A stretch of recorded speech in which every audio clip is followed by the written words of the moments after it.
Quelle étude faire pour devenir riche? Il y a une grande question qui vient souvent, c'est quelle étude pour devenir entrepreneur, investisseur, pour réussir, pour avoir une belle vie, etc. Bref, tous ces concepts de réussite qu'on voit un petit peu dans le monde actuel, et je vais en parler ici, mais cette fois-ci, non pas avec des généralités, mais avec des faits, des statistiques sur les millionnaires et milliardaires, donc les gens les plus riches de la planète, notamment quelles études ils ont fait. Parce que c'est vrai que c'est un petit peu à la mode, en ce moment, de dire que les études ne servent à rien, que l'école c'est has-been. Beaucoup disent, voilà, moi j'ai réussi sans études, et du coup vous pouvez réussir sans études, parfois même en allant plus loin, en disant que ceux qui font des études sont les nouveaux losers, ils font un travail qu'ils vont pas aimer, ils vont se retrouver au chômage. Vous savez, ça c'est ce qu'on appelle en fait finalement une argumentation bancale et même un raisonnement fallacieux. C'est-à-dire que on fait paraître des choses logiques alors qu'on se base sur de l'émotion et de la généralité. Ici, moi, je vais vous donner des faits concrets et objectifs. Je sais que c'est pas forcément ce que les gens veulent entendre. Ce qu'ils veulent entendre, c'est les fameuses études internet du genre les gens les plus intelligents boivent de l'alcool, que les plus bordéliques sont les plus intelligents, etc. Or, comme j'ai dit, c'est un raisonnement fallacieux dans beaucoup de cas. Pourquoi ? Parce qu'on entend qu'un tel a réussi sans études et du coup on se dit que si on ne fait pas d'études, on va réussir. Ce qui est justement un mauvais raisonnement. C'est comme dire, voilà, on peut réussir sans études, mais ça veut pas dire que ne pas faire d'études provoque la réussite. Pareil, c'est comme dire, on peut maigrir sans faire de sport. Ça veut pas dire que ne pas faire de sport fait maigrir. Vous voyez un petit peu où je veux en venir. Mais ça fait toujours les joies de ceux qui veulent souvent vendre des méthodes pour devenir riches, hors école, ou de créer un sentiment d'appartenance, parce qu'il y a quand même une grande majorité des personnes qui n'aiment pas l'école, qui critiquent l'école, qui s'y retrouvent pas, ce qui est compréhensible, je vais en parler après. Mais là, on va passer à la réalité, aux faits. Parce que rien ne vaut les faits. On a une époque où je sais que l'argumentation est beaucoup sur l'émotionnel, sur la généralisation, sur faire d'un cas particulier une généralité et un exemple universel. Mais en fait, là, on va parler des études qui ont été faites vraiment sur l'école et les millionnaires. Mais je vais rester sur deux études principales, deux éléments, deux statistiques principales qui vont rester dans un contexte. Ce contexte, c'est qu'on va prendre 1. Le niveau d'éducation et 2. Le niveau d'études et ce qu'on fait comme études, la plupart des grandes réussites de ce monde. On va prendre au niveau mondial et puis après on va revenir sur la France, sur les millionnaires. Ce que je vais faire, c'est que, vous savez, on dit beaucoup, voilà, que l'école ne sert plus à rien, que l'école est has-been. Déjà, je pense que quand on dit ça, s'il y a une part de réalité, et c'est un petit peu à la mode de cracher sur l'école, on oublie le rôle de l'école. Pourquoi l'école a été créée ? Quel est le but de l'école ? Certes, elle a été créée à une époque où c'était un ancien modèle du travail, mais je vais revenir sur le modèle du travail. Ce qui fait que elle a été faite pour éduquer à un modèle de réussite sociale et de travail qui était viable à l'époque, qui n'est peut-être plus du tout le cas aujourd'hui où beaucoup de personnes ne s'y retrouvent plus. Mais l'idée, c'est que si on reprend l'école en elle-même, vous savez, vous prenez les chiffres, d'ailleurs je vais vous prendre des données qui ont été recueillies donc pour les Nations Unies, notamment dans un projet de développement, donc par l'UNESCO, et ces chiffres, je vais vous faire une comparaison entre le niveau d'analphabétisation, donc population qui ne sait pas lire, et justement la situation des pays, que je vais vous dire les noms des pays, ça va vous paraître assez évident. Je vais vous donner les deux pays où il y a le plus faible taux de la population, le plus faible taux d'alphabétisation. Donc ça veut dire le plus faible taux de personnes sachant lire et écrire. Ces pays-là, on a en tête la Somalie, on a le Soudan du Sud, Niger, Burkina Faso, Afghanistan, Mali, Tchad, Éthiopie, la Guinée, Sierra Leone. Voici les pays où justement par rapport à ça, c'est un problème d'éducation. Le niveau d'éducation des personnes est le plus bas. Quelle est la situation économique, sociale, politique de ces pays que je viens de vous citer ? Vous la connaissez. Et pourquoi on crée l'école ? Parce qu'en fait, l'école, c'est ça qui permet d'éduquer une population. C'est ça qui permet aux personnes de pouvoir s'émanciper, trouver un métier, générer aussi de la richesse. Parce que la plupart des pays les plus civilisés ont un système d'éducation justement plus ou moins civilisé et plus ou moins évolué. Et c'est ce qui fait que, je dis pas que ces pays-là sont pas civilisés, mais je dis que ces pays-là sont quand même dans des crises assez forte où la population a beaucoup de mal à sortir et même pour certains cas est en misère totale. C'est une réalité, ce sont des faits. Mais pourquoi je vous dis ça ? Parce que quand on a créé l'école, parce qu'on a tendance à cracher dessus parce que c'est un petit peu facile, on oublie que sans cette école, il y a des catégories de population qui n'auraient même pas accès à l'éducation et qui n'auraient même pas l'accès à la possibilité de lire, d'écrire et de se développer personnellement et financièrement. Sans parler du fait que le fait souvent d'être analphabète, notamment par des pays du monde et pour les cas un peu plus rares mais qui sont existants en Europe, c'est aussi au niveau social, ça crée énormément de rejet, de manque de confiance et de complexité à évoluer. Et puis un exemple très simple, comment vous voulez devenir même autodidacte ou développer des compétences, des savoirs, si déjà par exemple vous ne savez pas lire et même si vous ne savez pas compter. On parle d'investissement, on parle de business, etc. Les chiffres sont toujours là. Donc, je sais que l'école est basée sur l'ancien modèle de l'âge industriel, qu'il faut la faire évoluer, sur ça on est d'accord. Mais ce n'est pas juste l'école qui doit évoluer. C'est le rapport même au travail, car l'école finalement elle forme à quoi ? Au monde du travail. Et donc, si le monde du travail est son ancien modèle, ben l'école va se baser sur cet ancien modèle. Donc c'est carrément pas seulement l'école qu'il faut changer, c'est même la vision et le modèle du travail. Et d'ailleurs, petite parenthèse, la différence entre travail et emploi, parce que je parle de travail. Un travail, c'est un effort qui est fourni dans le but d'apporter un changement. Donc ça peut être pour créer, pour produire, pour transformer quelque chose de nouveau ou quelque chose qui existe, etc. Ça, c'est un travail. On fournit un effort pour créer, produire quelque chose. Un emploi, c'est quoi ? Ben, en fait, c'est une activité qui est rétribuée. C'est une activité derrière une rémunération. Donc, c'est finalement une sorte de travail dans le but d'être payé. Donc un emploi est un accès à un salaire. Donc l'emploi a pour ambition le salaire, le travail n'a pas de limite, c'est de produire. Et derrière, ça peut générer un salaire, des revenus ou une satisfaction personnelle pour un travail personnel par exemple, peu importe. Mais c'est pas uniquement lié à l'argent, parfois ça va beaucoup au-delà de ça, où ça crée on produit justement des choses qui vont générer de l'argent, on peut produire un métier, etc. Or, l'enrichissement, quand je parle d'enrichissement, je parle d'enrichissement financier. Il passe par la production, l'investissement. Il ne passe pas par une satisfaction immédiate. Donc très rarement par un emploi, à moins d'économiser, etc. Ça passe, quand on parle d'enrichissement sur le long terme, d'investir. Business, immobilier, etc. Et même au niveau personnel, c'est toujours du long terme. Le sport, par exemple, on va fournir un effort pour développer ses muscles, son souffle, sa physiologie, etc. Dans le but, sur le long terme, d'augmenter ses performances. Là encore, quand on est juste payé pour frapper dans un ballon, on pourrait dire on gagne le salaire. Mais si on travaille pour être sélectionné, pour être à un meilleur niveau, avoir un meilleur salaire pour taper dans le ballon, éventuellement, bah là, on est à un autre niveau. Mais pourquoi je vous dis ça ? Ça peut paraître un petit peu bizarre, mais c'est juste pour vous faire comprendre la contradiction entre vendre des solutions et des formations pour s'enrichir directement avec des systèmes clés en main, en critiquant un modèle qui forme pour l'emploi, qui est dans le but, donc, d'avoir un salaire directement. Donc, en gros, le gros problème du système, c'est de former sur un gain unique qui est un modèle de réussite qui est lié sur l'argent. Or, on crée un nouveau modèle. Je parle pour les gens qui utilisent ça comme levier pour vendre finalement aussi de l'argent. Ils vendent de l'argent au lieu de développer des savoir-être et des savoir-faire. Donc on critique un système qui formate un modèle de réussite, notamment salarial, et donc un emploi, pour proposer un système qui formate un modèle de réussite en indépendant. Donc finalement, on fait la même chose. Donc l'idée, pourquoi en fait c'est absurde, parce qu'il est indéniable que toute réussite, et quand je dis réussite, ça peut être au niveau financier, personnel, sportif, etc., social, tout ce que vous voulez, ça passe par un processus d'apprentissage. Apprentissage qui se fait par la formation, par la lecture, par les compétences, les aptitudes mentales qu'on développe, aptitudes physiques, l'entraînement, l'échec, les tests, la persévérance, la stratégie, etc.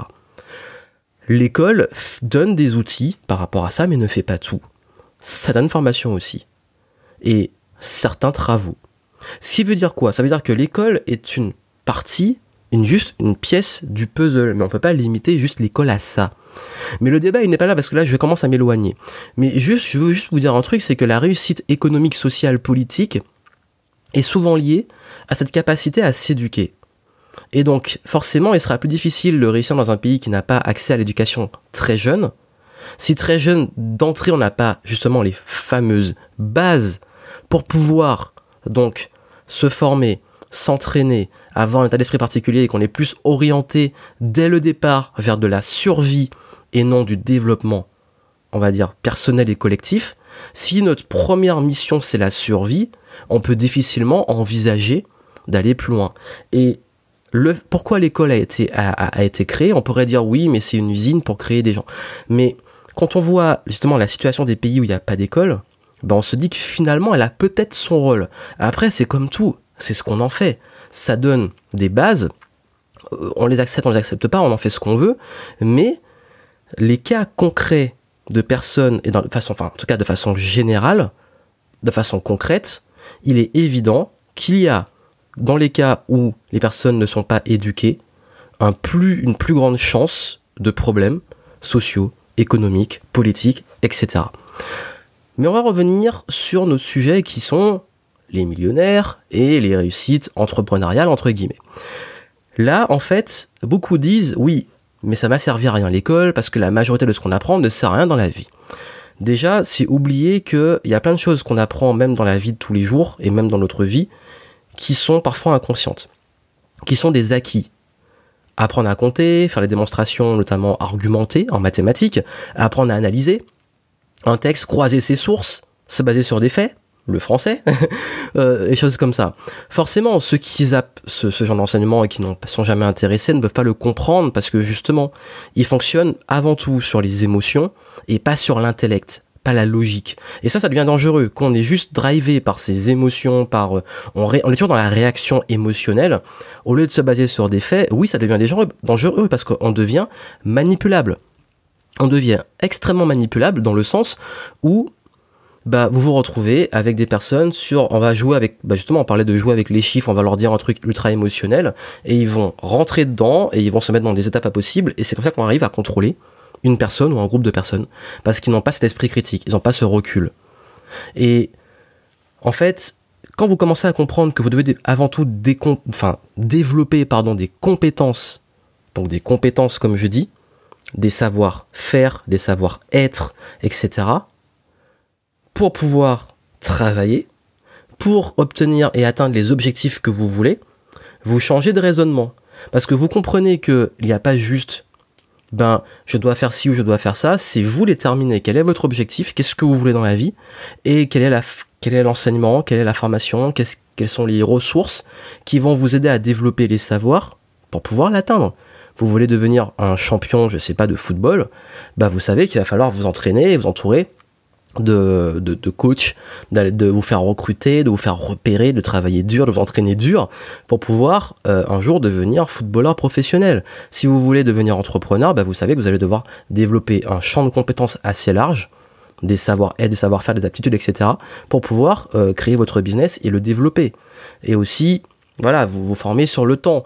Bref, chaque chose, on ne peut pas esquiver cette notion justement de travail, à différencier avec l'emploi qui est le gain final et ce à quoi finalement forme l'école. Mais c'est un bien pour un mal. Après, comme je l'ai dit, si on reste sur le sujet de l'école, il est évident que si on change le modèle du travail et les ambitions de chacun, et on voit que finalement beaucoup de gens se retrouvent plus dans le modèle du travail parce qu'on a changé, le monde a changé, nos aspirations ont changé, on évolue, ce qui est normal. Heureusement qu'on ne travaille pas comme au Moyen-Âge, ce qui fait que forcément, il y a ce point-là aussi à changer. Mais parlons un petit peu des millionnaires. Tout ce que je vous dis ici, vous avez les études, donc les statistiques que je vous donne en description. Donc c'est pas un truc que je vous dis comme ça, ce sont des faits. Dans les faits, si on prend les gens qui ont réussi financièrement, qu'est-ce qu'ils ont fait comme études ? Déjà, dans un premier cas, vous avez donc, je vais prendre le top 100 des hommes les plus riches du monde. Enfin, hommes et femmes, mais hélas, c'est quand même une grande majorité finalement de ce top 100. Quand je dis homme, c'est avec un grand H, mais là finalement, il y a quand même une grande majorité d'hommes masculins. Enfin bon, ça c'est juste un détail. Mais on va prendre d'où ils sont issus. Pourquoi j'ai parlé d'emploi avant ?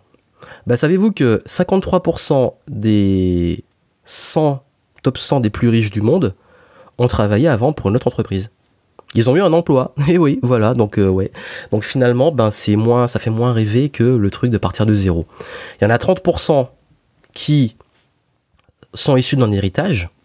Donc, 30% qui ont hérité de leur fortune. Et enfin, seulement 17 petits pourcents qui ont créé leur business d'entrée. C'est-à-dire que sur les 100 plus riches du monde, vous en avez la moitié qui a, à la base, donc travaillé avant en tant qu'employé. Vous avez 30% qui ont hérité et 17% qui ont créé leur business de zéro. Et vous savez quelle est la majorité des emplois qu'ont fait les plus riches, les fameux 53%?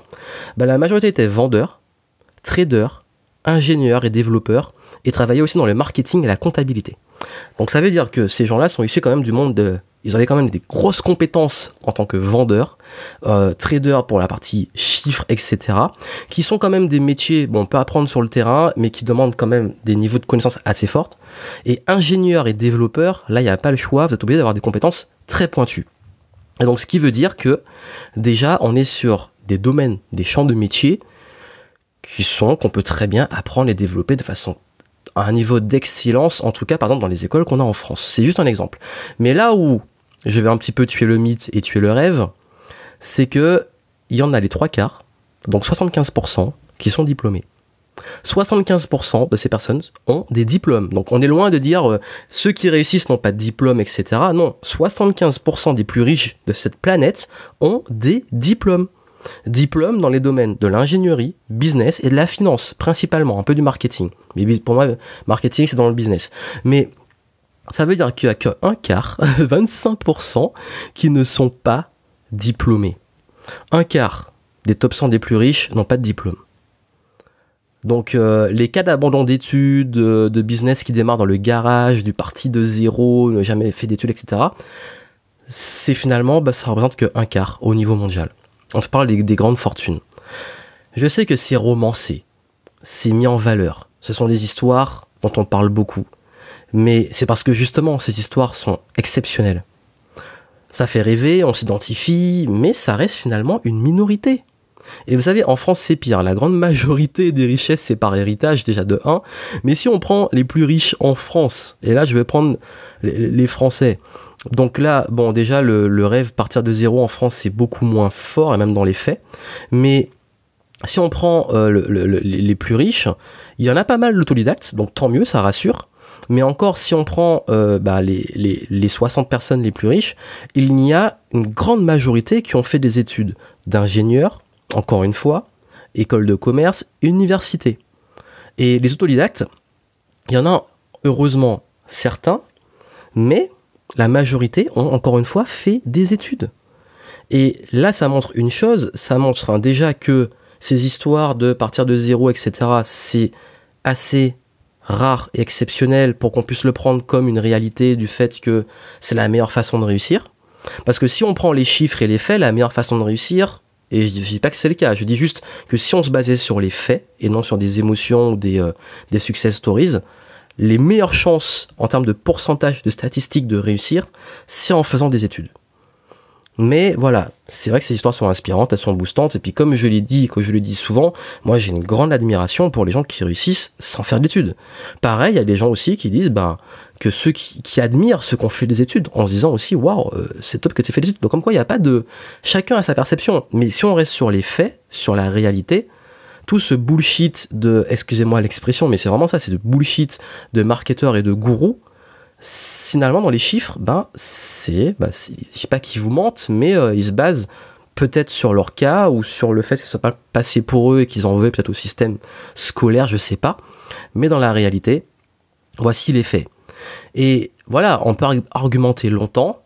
On peut dire, moi j'ai fait ceci, cela, donc c'est possible. Oui, j'ai dit, il n'y a rien de possible ou d'impossible, il n'y a pas de règle. Et c'est ce que je dis souvent. Dans les faits, vous avez plus de chances de réussir si vous avez une éducation de base déjà de 1, parce que si on n'a pas l'éducation de base, notamment l'école d'entrée, vous êtes foutu. vous avez de grandes chances d'être foutu, heureusement, pas totalement, mais dans la réalité des choses, hein, on parle de statistiques et de probabilités, vous avez de grandes chances de galérer. Et donc, éducation de base solide, et je dirais même instruction pour aller plus loin, pour différencier de l'éducation qui est liée à la famille, parce que la famille joue énormément. Et donc, entre l'instruction de l'école, l'éducation, donc qui peut être entre l'école et la famille, plus le fait de faire des études, vous augmentez les chances de réussite. Mais ça ne veut pas dire que vous allez réussir comme ça. Dans les faits, en fait, si les réussites sont issues principalement d'études, ça ne veut pas dire que si vous faites des études, vous allez forcément réussir, que si vous n'en faites pas, vous allez échouer, que si vous n'en faites pas, vous allez réussir, etc. Il n'y a pas de règles prédéfinies. On peut apprendre sans l'école, sauf qu'il va falloir avoir un entourage quand même solide et éduqué, ou alors apprendre par soi-même, ça reste quand même très compliqué, hein. À moins de s'appeler Kirikou, je sais pas, mais le plus important, c'est, en fait, finalement, ce qui compte, c'est vous. C'est quelle est votre vision, à quoi vous aspirez, quel est le métier que vous voulez faire, quel est l'avenir professionnel que vous envisagez, qu'est-ce qui est pertinent pour vous. C'est pour ça que j'ai parlé beaucoup de la notion du travail. J'ai insisté sur le travail dans le sens où travailler, comme je l'ai dit, c'est fournir un effort. Un effort, quand je dis un effort, ça peut être dans la durée, pour créer quelque chose, pour transformer quelque chose, pour apporter un changement, pour produire, créer. Donc ce travail, comment vous voulez l'orienter? Ce travail, quelle est aussi votre notion, vous, du travail? Dites-le moi en commentaire, vous, quel serait le travail idéal? Qu'est-ce que vous voulez faire? Et ça doit être ça, votre objectif. Votre objectif, c'est pas de vous dire, est-ce que je veux devenir millionnaire, milliardaire, avoir l'appât du gain, juste, encore une fois, la satisfaction immédiate du gain? Parce que qu'est-ce que vous allez faire? Vous allez courir vers ce qui va vous donner un gain à court terme. Mais vous allez retomber dans le même système que vous. Très souvent, quand je dis vous, c'est beaucoup de ceux qui disent « Moi, ça me saoule qu'on me vend un modèle de réussite, mais vous en prenez un autre. » Donc, c'est vous, créez votre propre réussite. Qu'est-ce que vous voulez atteindre? Et donc, pour l'atteindre, qu'est-ce qui est plus pertinent? Est-ce que je dois faire des études? Donc, ces études qui vont m'aider à développer des compétences, des savoirs qui vont vers le sens de ce métier.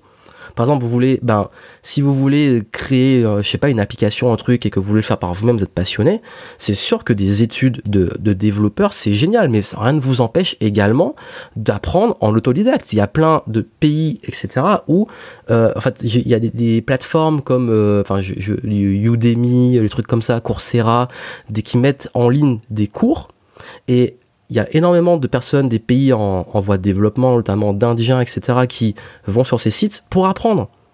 Parce qu'on oublie en France qu'on a des super écoles d'ingénieurs. Je prends l'exemple de l'ingénierie qui sont réputées dans le monde. Et il y a des personnes dans d'autres pays qui rêveraient d'intégrer ces écoles d'ingénieurs. Et moi, pour avoir été en école d'ingénieur, je vais vous dire un truc. Vous savez, ceux qui bossaient le plus dans cette école d'ingénieurs, c'est ceux qui venaient des pays étrangers. Il y avait des Africains, il y avait des Chinois... il y a pas mal d'étudiants étrangers qui venaient, qui se défonçaient parce que pour eux c'était ça leur avenir, c'était ça leur réussite. Ils voulaient se donner à fond dans ces études d'ingénieur. Mais rien n'empêche qu'après d'ailleurs ils vont créer leur boîte. Qui on est pour dire le gars il va devenir un mouton dans une société? Ça se trouve le mec il va faire comme beaucoup de super riches dans ce monde, travailler comme la moitié, travailler dans un emploi salarié et après créer son truc. Vous savez, même moi je connais beaucoup d'entrepreneurs qui ont été salariés avant, il n'y a pas de mal à ça. Ça que je vous dis, il n'y a pas un chemin prédéfini.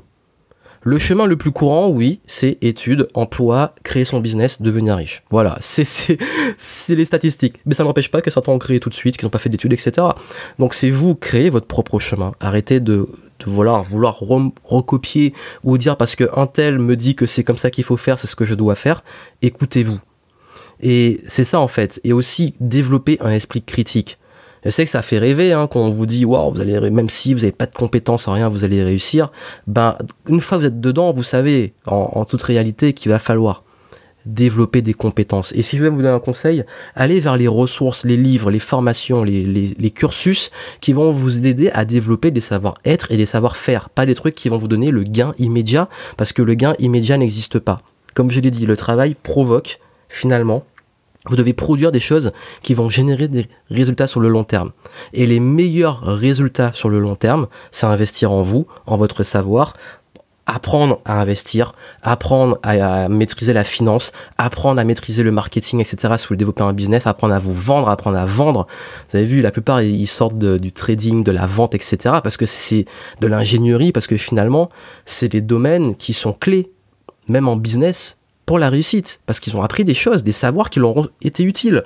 Donc voilà. Et comme on dit, ouais, ben en fait, finalement, il y a plein de choses qui ne servent à rien, ben n'oubliez pas que tout le monde n'a pas les mêmes aspirations. L'architecte qui construit vos maisons, ben il a dû faire des études d'architecte, il a dû faire des maths, alors que ça se trouve, les maths, pour vous, ça sert à rien. Parce que vous n'avez pas pour ambition d'utiliser ces maths. Donc voilà, c'est juste un exemple parmi d'autres, mais n'oubliez jamais que ce qui compte, c'est pas... Si tout le monde faisait la même chose et qu'il y avait un seul modèle de réussite, on serait pas dans la société... c'est exactement ce que vous auriez au final critiqué. Donc dire entrepreneur, investisseur, c'est plus cool parce que salarié, emploi, etc., c'est nul, ou que c'est la meilleure façon de réussir parce que l'autre, c'est pas bien de réussir, ben vous faites exactement ce que vous reprochez.